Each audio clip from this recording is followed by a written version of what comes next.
Bang, bang, what's popping? Understand? Welcome back to the channel.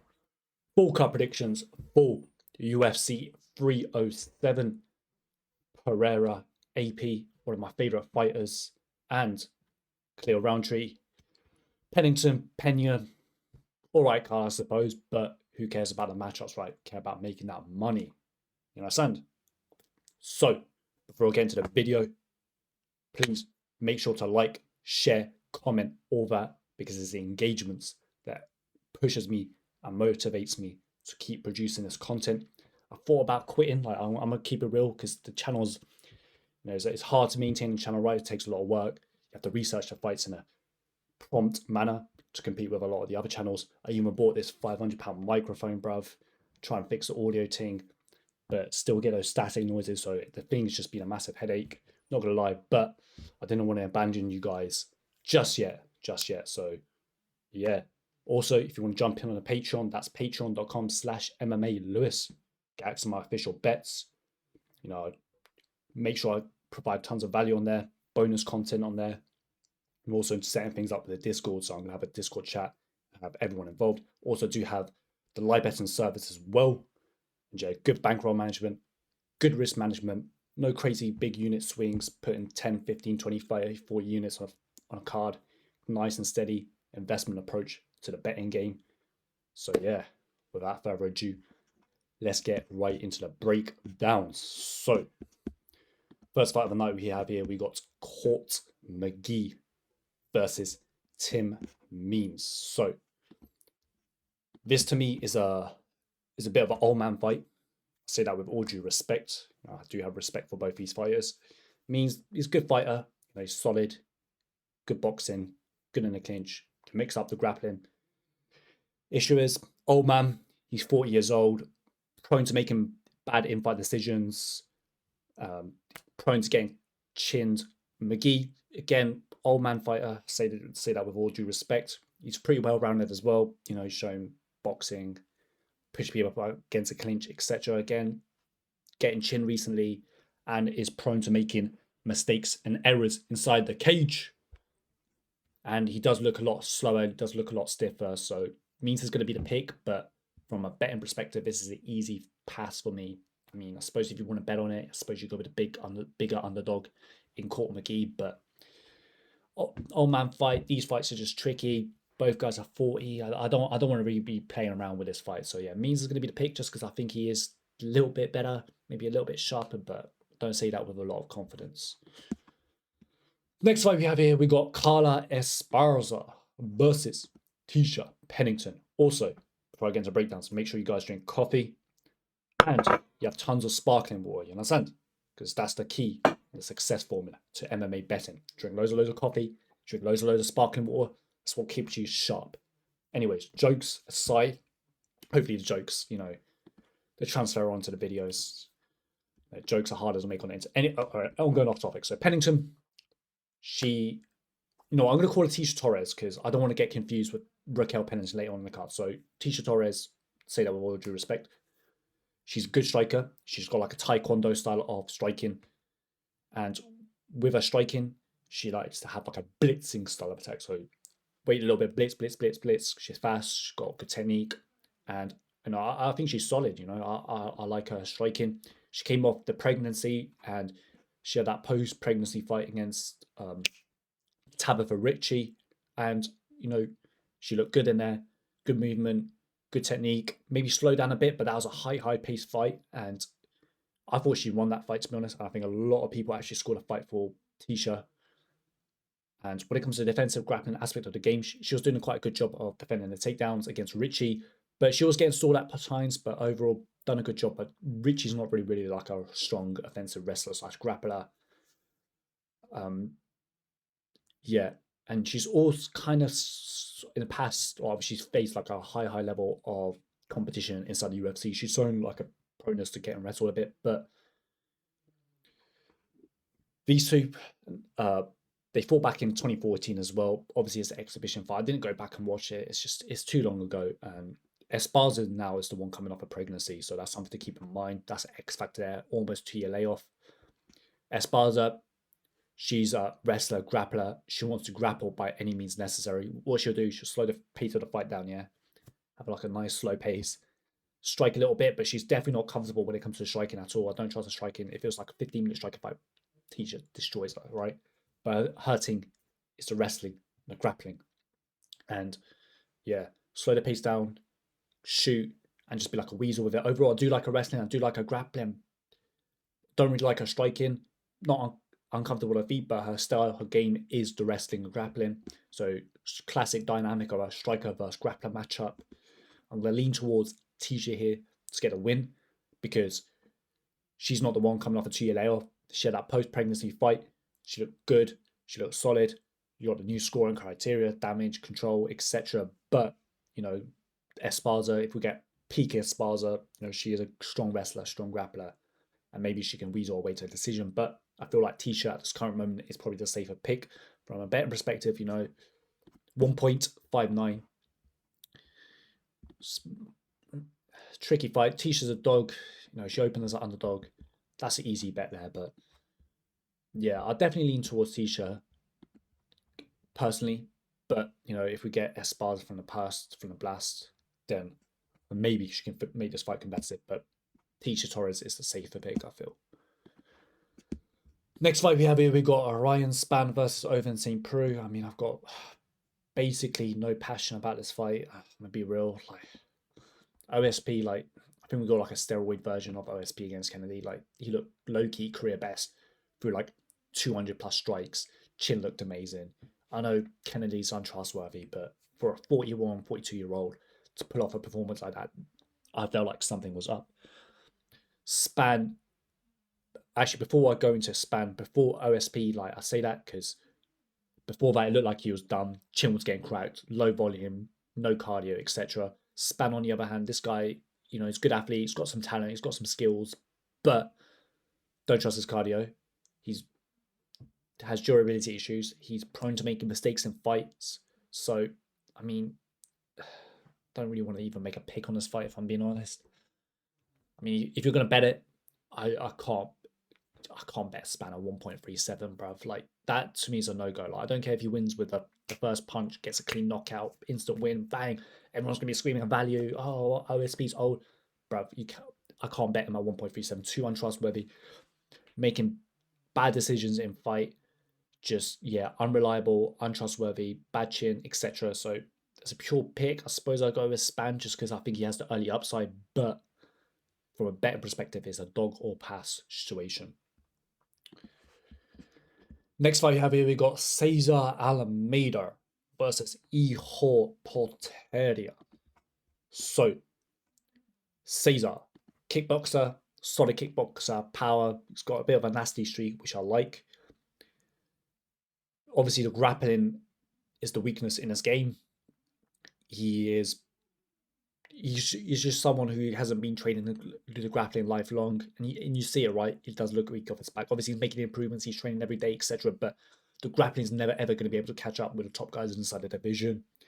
But I do like his kickboxing. I think his kickboxing is nasty. Hijo, striker. He uses his athleticism as a striker. Don't really trust his striking defense, and I do think he slows down as the fight progresses, and I don't think he really has like the really, really good grappling upside. But Cesar Almeida, I do think he's a weak defensive grappler, so maybe Hijo could have some success here. But to me, this feels like UFC is kind of doing Cesar a favor here in this matchup. I think they're using Hijo as a stepping stone. They use this guy a lot as like a guy who they can give to like prospects or guys they want to push. So I kind of feel bad for him. But yeah, I think it's Almeida's going to be the pick. But the betting line reflects that, right? 1.25. I don't really feel like there's a lot of value. There's a lot of margin on those odds. But yeah, Cesar Almeida, he's going to be the pick. Medium confidence, but I am a little worried because Kopylov, you know, against Kopylov, he was getting dropped, he was getting hurt. A lot of these kickboxers, when they transition, they struggle to find the distance, to find the range. But yeah, I'm going to go with Almeida as a pick. But I do think he has some flaws in his game, especially when it comes to grappling and wrestling. And it's a cage fight to death at the end of the day, right? So Hijo maybe he lands a big shot, gets a knockout. You know, Almeida's chin looked that good against Kopylov. But overall, Almeida's going to be the pick. Whew. Next fight here, we got Marina Rodriguez versus Yasmin Lucindo. So, this is one of the most intriguing matchups on the card. Now, who should we start off with? We'll start off with Lucindo. So Lucindo, I think she is a young, talented fighter on the rise. You know, she's definitely the new generation of talent inside the UFC. When it comes to her striking, she's explosive, she's powerful, she likes to throw winging bombs and spam hooks instead of like a more technical, measured approach, maybe where they set up a jab and a cross, a left hook. You know, she's more like a marauder. But don't get it twisted, she's good. I do like her technique's pretty solid. She's also a capable grappler as well. You know, she has solid BJJs and overall grappling skills. Former state jiu-jitsu champion, whatever that means, and I don't think it really makes a difference, but yes, heard it on commentary. Matchup dynamic though. Actually, I'll go over Marina first, yeah. Marina, very, very clean, technical Muay Thai striker. Very, very effective in the clinch as well. Classic Muay Thai, right? Muay Thai fighters are very, very effective in the clinch because they train a lot in the clinch, and she's nasty in there, nasty knees, nasty elbows. Her weakness is ground game though. Her ground game is a joke. Weak takedown defense. And if you are able to take her down, she looks really, really weak off her back. But her Muay Thai is pretty nasty. I do like her striking a lot. I think she's a solid fighter, but I do think she's on the slide. I do think she's on the decline. She's 37, right? She's starting to get cracked a bit more. I do think she's slowing down, but she's still a good fighter. So overall, I'm leaning towards Lucindo here. I'm probably not as confident as everyone else, but you know, I can see her hulking her way to a victory, mixing up some grappling, mixing up some wrestling. But maybe, you know, Marina could give her a bet lesson. Too clean, too technical. I do think she has the size advantage. She's 5'6" versus 5'3", but 37 versus 22. You talk about the age gap though. Maybe 22 is a bit too young. Maybe you want someone, maybe 26, 27, in that kind of range for the age gap. But I do think Lucindo's talented. I do think she's good. So my gut says Lucindo, so I'm going to pick Lucindo from a bet perspective. I think if you got some of the early lines on Lucindo, I think you did a really, really good job. I wish I looked in the fight then. Around Pick'em, you know, I had a way, way easier decision. Maybe the line gets a little bit better. I think Marina is live. You know, I'm not going to completely write her off. But yeah, Lucindo's going to be the pick. Now, next fight here, we got Hakeem Buckley versus Stephen Thompson. So, this fight here is intriguing. Now, a lot of money's been coming in on Buckley, which I can see why. Because Thompson, Invo legend, veteran, world-class karate skill set. You know, not many people are able to use the karate game at a high level inside the UFC. But, you know, he's definitely special when it comes to that. And there's former title challenger, for the who's who's of the division, remarkable karate skills. But as you name it, he is 41 years old. He's starting to get dangerously old. I know he's a guy who probably doesn't abuse drugs, doesn't abuse alcohol, like, you know, certain Irish fighters. Invo, love you, but you're one of my favorite fighters. But, you know, like, he's definitely eating clean, all that, you know, doesn't go out partying, lives a good lifestyle. But father time is a mother. I was going to swear, but, you know, it catches up to everyone, right? And he's had a long career. He's suffered several knockout losses, etc. So you've got to be wary of that. Buckley, on the other hand, young. Actually, he's like 30, but, you know, younger fighter. He's more explosive. He's very, very powerful. He's a good athlete. Likes to use good in and out movement. Landing strikes. More like a marauding hook type of guy when he's first striking. And he's not afraid to mix up his wrestling and grappling, which I do think has been improving overall. You do worry a little bit about his chin though. But yeah, I've been impressed with the improvements that Buckley's been making. Now, the pick here is going to have to be Buckley, in my opinion, because it's not one of those situations where I go, yeah, like, Buckley's the way, way, way better striker. He's going to absolutely dominate where Thompson is comfortable at. But it's mainly like he's a young, talented fighter on the rise. He's got grappling, he's got wrestling. I think, you know, if it's a prime Thompson versus Buckley on the feet, obviously I have to favour Thompson, but I think he could keep it competitive. Maybe this is where the wheel will really, really fall off for Thompson. So yeah, Buckley's going to have to be the pick here. And if you are picking Thompson, you know, it's an uphill battle to climb, right? You're already setting yourself up for failure, I feel. Obviously, older fighters, they can win. You know, time to time, you will pick him. You might think, yeah, great matchup. Obviously, Thompson's a guy who doesn't abuse drugs, so I don't want to write him off. He does have a really, really good skill set, but he is 41, so it's already an uphill battle. So Buckley's going to be the pick, and I agree with all the money that's been coming in on Buckley. I think that 1.73 to 1.6, 1.57, I think if you got those lines, I think you did a good job. You've done your job. And you just sit back, chill, and hopefully he gets a win if you bet Buckley.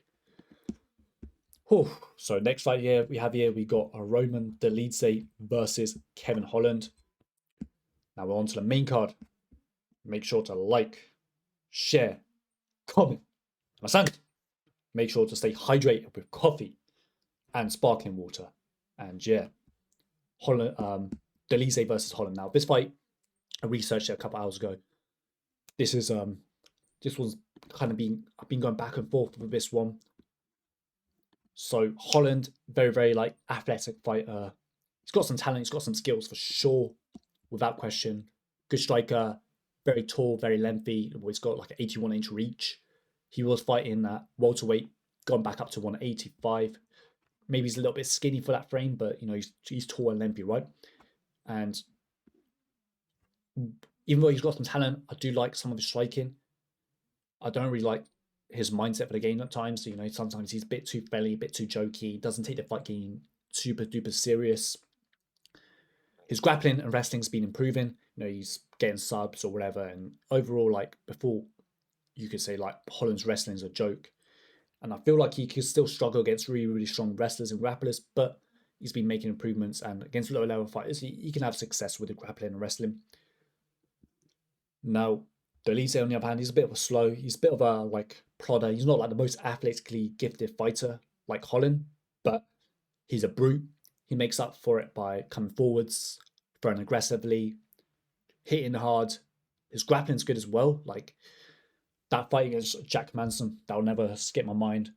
He was getting dominated with the striking. Joker goes in for a takedown, and Joker is a formidable specialist when it comes to the grappling, the wrestling, BJJ game, and that was some nasty, nasty stuff. You know, he's dangerous from bottom. So you got to be careful if you're playing around with Dolidze's guard, in my opinion. Now, this is a fight I've been going back and forth. I haven't really properly settled in the pick. Maybe my thoughts changed throughout the week. But for now, I'm going to pick Dolidze just because he's an underdog.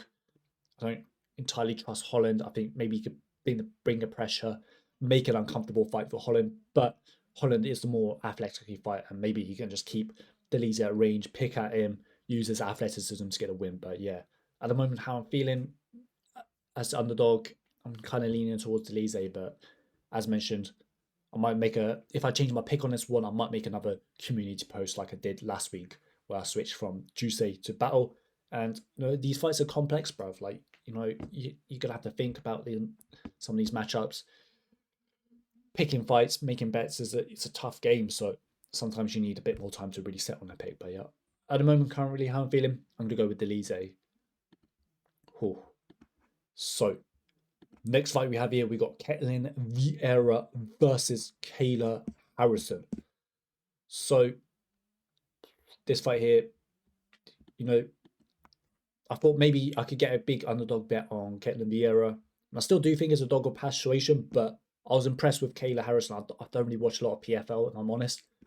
But yeah, I think she's a really, really good athlete. She has like a lot of like Olympic medals, whatever that means, right? Sometimes you get people who have Olympic medal this, Olympic medal that. They come into UFC and it doesn't translate like that. Robles does Spain, right? Taekwondo Olympic medalist getting out grappled by Bolo Cortez Acosta. But I'm going off topic, but just because they have Olympic medals, it doesn't mean anything really. Sometimes it doesn't translate always, right? But she's physically massive. I think she's a big, big fighter. She's super strong, very, very physically imposing. And I think she is a very, very good athlete. Very good takedowns from the clinch, body positions. And I do like her offensive grappling. I do like her wrestling skills. And I can see what the hype is about, to be honest with you. But Vieira, I think she's pretty good, pretty solid in my opinion. I think she's, again, a physically big girl inside that division. Even though I do think Kayla Harrison's probably going to have the size advantage. She throws hard and has solid BJJ skills, but I'm going to have to pick Kayla Harrison here because I think she is the better athlete. I think she's the better grappler. I think she's stronger. But from a betting perspective, I think it's clearly a dog or pass situation. I would not personally, I know some of you guys probably disagree, but I would not be putting Kayla Harrison into my parlays at odds of 1.1 to 1 because I do think Ketlen Vieira is a good fighter. I think she's solid. I do think she has some skills. So I think there's no value at odds of 1.11. And because Ketlen Vieira is a good fighter, I don't want to be playing around with those odds. To me, it's just not worth it. So it's a dog or pass, but as a pure pick, I'll go with Kayla Harrison. Whew.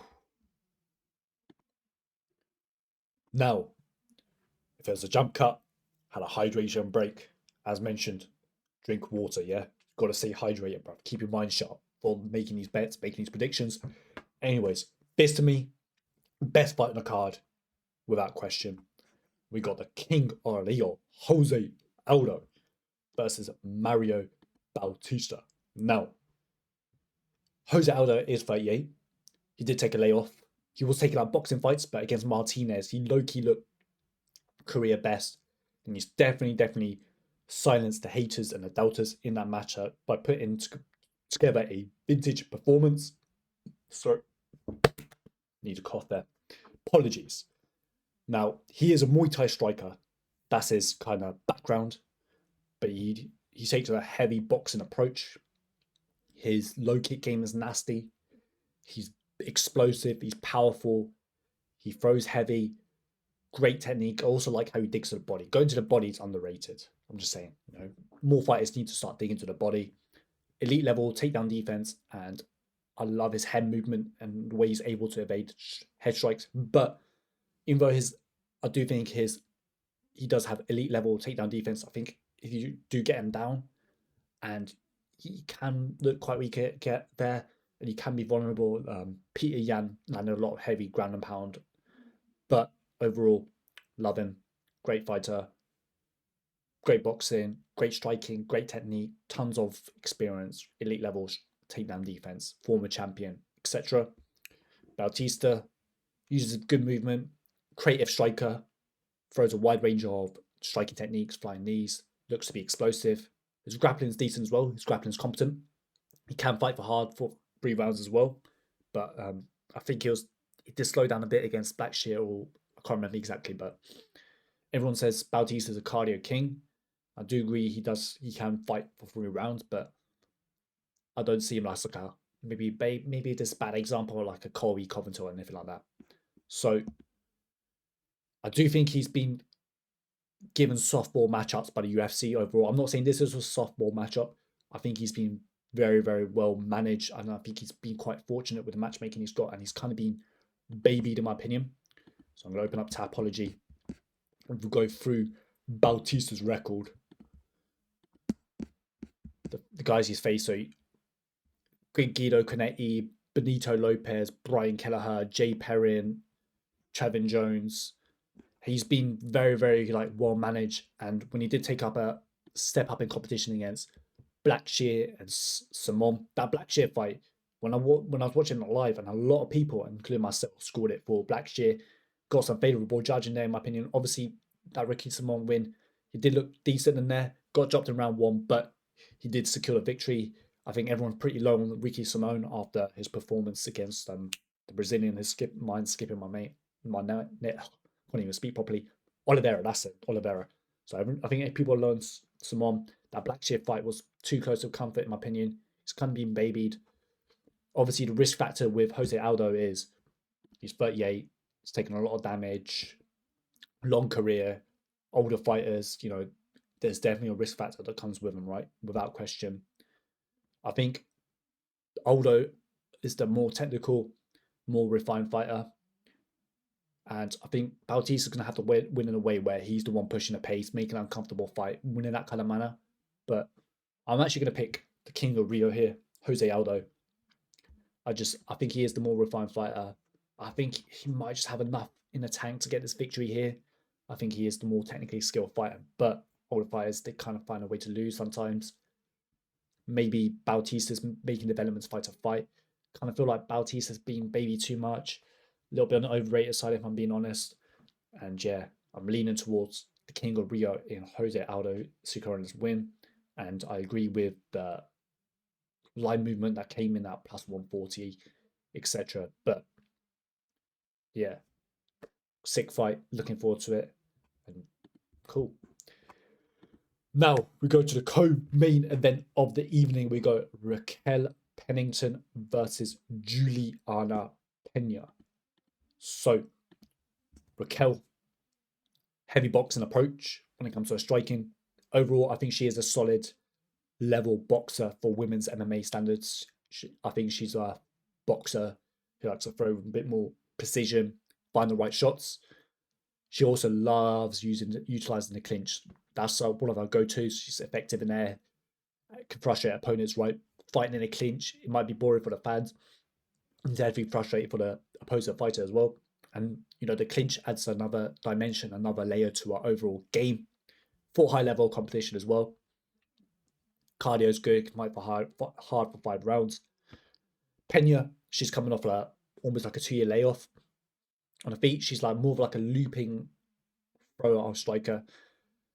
And I don't think the technique's the best or her striking's the best, but she makes up for it by pushing the pace, pressuring, and if you can't handle the pressure, she can break you. She also likes to use her wrestling style of grappling.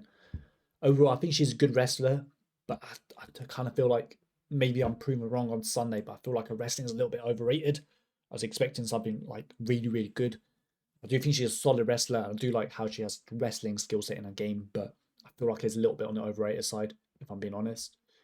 She does look kind of weak off her back against strong wrestlers. She will fish for submissions and stuff though, but ridiculous heart, ridiculous durability, ridiculous self-belief, and the self-belief, the chin, the toughness, that can win you a lot of fights inside the UFC. So I think Pennington's the more, I think, refined, better, more technical fighter overall. I think he's a better boxer, probably better in the clinch, maybe even the better grappler.